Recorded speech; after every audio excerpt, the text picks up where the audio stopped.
রান্নাবাটির পক্ষ থেকে সকল দর্শক বন্ধুদের স্বাগত জানিয়ে শুরু করছি আজকের দারুণ মজাদার এই আটা দিয়ে নাস্তার রেসিপি। আটার আলু দিয়ে এত মজাদার রেসিপি বাড়িতেই যদি বানানো যায় তাহলে কিন্তু বাইরে থেকে আর সিঙ্গারা কিনে আনতে ইচ্ছে করবে না বা চপও খেতে ইচ্ছে করবে না। এর জন্য প্রথমেই 1 বাটি পরিমাণে আটা নিয়ে নিয়েছি, তার সাথে নিয়ে নিচ্ছি পরিমাণ মতো নুন আর দিয়ে দিচ্ছি 1 চিমটি হলুদ। এখানে 1 চিমটির একটু বেশি হলুদ দিয়েছি।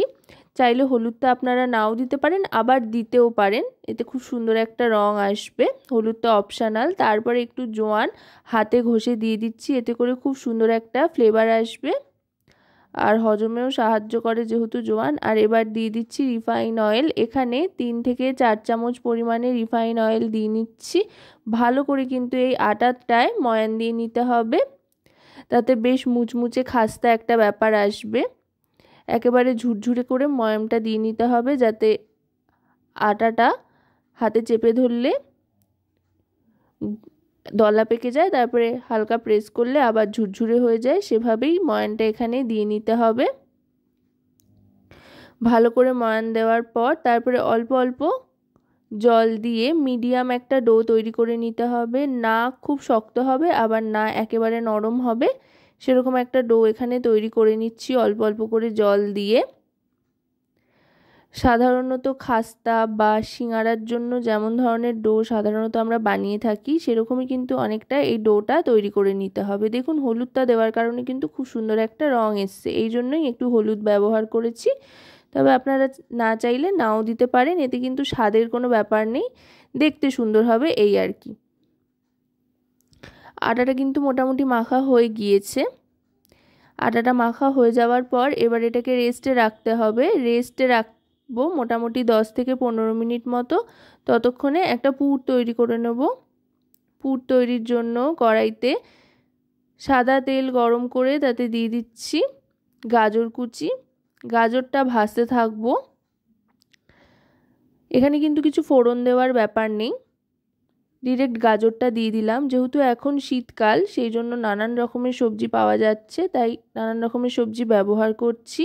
গাজরের পর দিয়ে দিচ্ছি এখানে পেঁয়াজ কুচি। এবার দিয়ে দিচ্ছি কাঁচা লঙ্কা কুচি। এবার সবটা ভালো করে ভাজতে থাকবো। পেঁয়াজটা চেষ্টা করতে হবে যতটা সম্ভব মিহি করে কেটে নেওয়া যায়, তবে আপনারা চাইলে পেঁয়াজ ছাড়াও বানাতে পারেন যদি নিরামিষি দিনে বানান।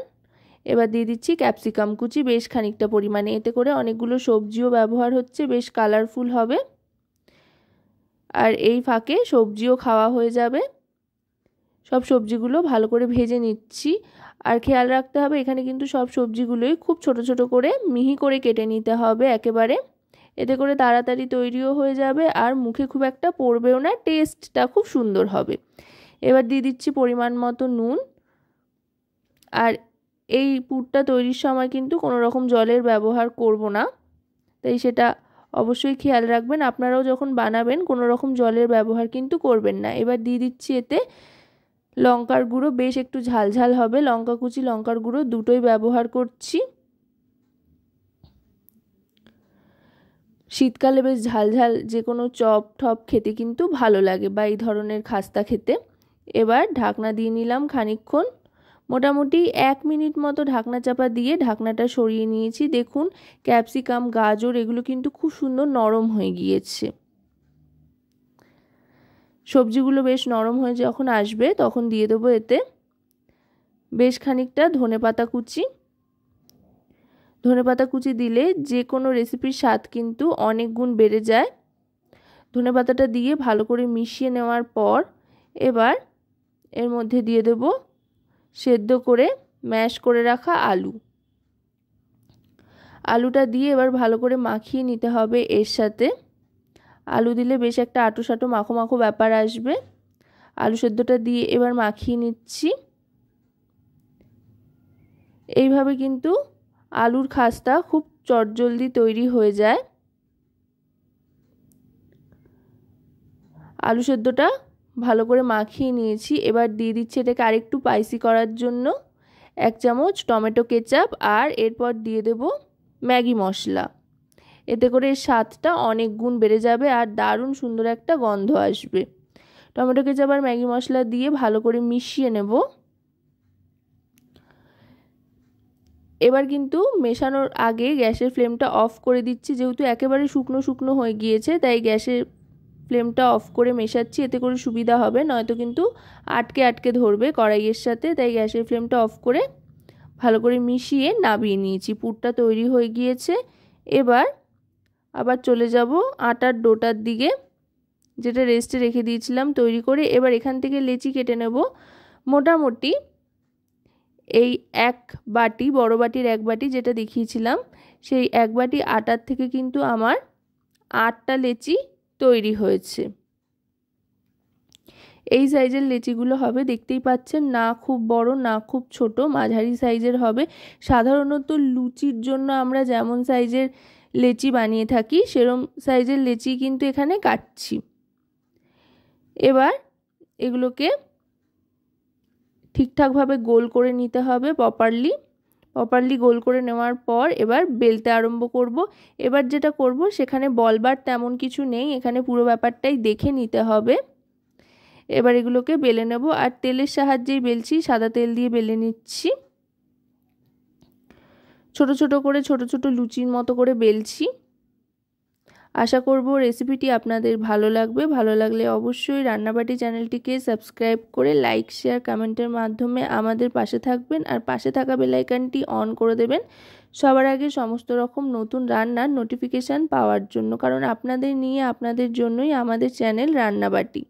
তাই আপনাদের প্রত্যেকটা লাইক শেয়ার কমেন্ট সাবস্ক্রাইব কিন্তু আমাদের অনেক অনেক উৎসাহিত করে নতুন নতুন ভিডিও তৈরির জন্য।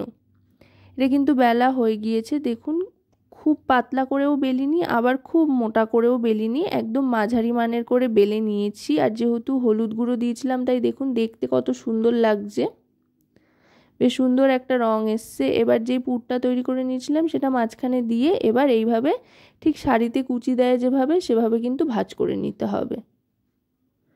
এরমভাবে ভাঁজ করে নিয়ে পুরোটা প্যাক করে মুখটা আটকে নিচ্ছি। আটকে নিয়ে মুখটা ভালো করে বন্ধ করে নিতে হবে, যাতে কোনো দিক দিয়ে কোনো ফাঁক ফোকর না থাকে। আর এভাবে আটকে নিলেই কিন্তু হবে। তারপরে এরমভাবে চেপে চেপে চারদিকটা সমান করে নিতে হবে। এটা কিন্তু আর বেলবার কোনো প্রয়োজন নেই। এইভাবে প্রত্যেকটা তৈরি করে নিচ্ছি।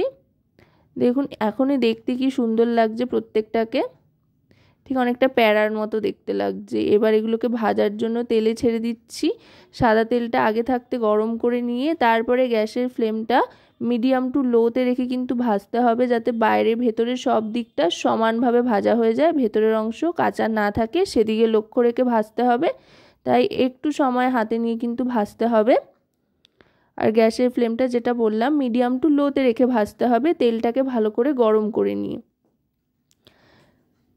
আস্তে আস্তে দুপিঠ সমানভাবে ভেজে নেব। দেখুন দেখতে কতটা সুন্দর লাগছে। এবার এপিট ওপিট করে নিচ্ছি। একটা দিক কিন্তু খানিকটা শক্ত হয়ে গিয়েছে, একটু লালচে রং আসা পর্যন্ত কিন্তু ভাজতে থাকতে হবে। দেখতে কিন্তু দারুণ লোভনীয় হয়েছে, খেতেও কিন্তু অসাধারণ লাগে।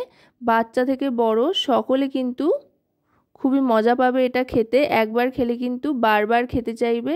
আর এরকম যদি আপনারা বাড়িতেই বানিয়ে নিতে পারেন আলুর খাস্তা বা ব্রেকফাস্টে বা সন্ধেবেলায় স্ন্যাক্স হিসেবে, তাহলে কিন্তু দেখবেন আর সিঙ্গারা চপ খেতে কেউ বায়না করছে না, বাড়ির এটাই খুব মজা করে খাচ্ছে।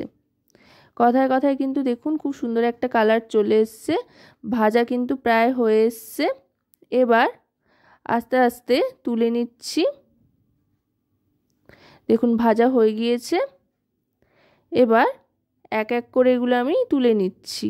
আমি তিনটে তিনটে করে দিয়ে মোটামুটি 3টে ব্যাচে প্রত্যেকটা ভেজে নিচ্ছি। আপনারা যটা দিলে সুবিধা হয়, যতটা পাত্রের আকৃতি সেই অনুযায়ী বুঝে ভেজে নেবেন। দেখুন কতটা সুন্দর হয়েছে দেখতে। এবার কাঁচা পেঁয়াজ আর টমেটো কেচাপের সাথে সার্ভ করে দিচ্ছি। চলুন ভেতরে পুরটা কেমন অবস্থায় রয়েছে সেটা একটা ভেঙে দেখে নিই। দেখুন কতটা লোভনীয় লাগছে দেখতে, আর খেতেও কিন্তু অসাধারণ হয়েছে।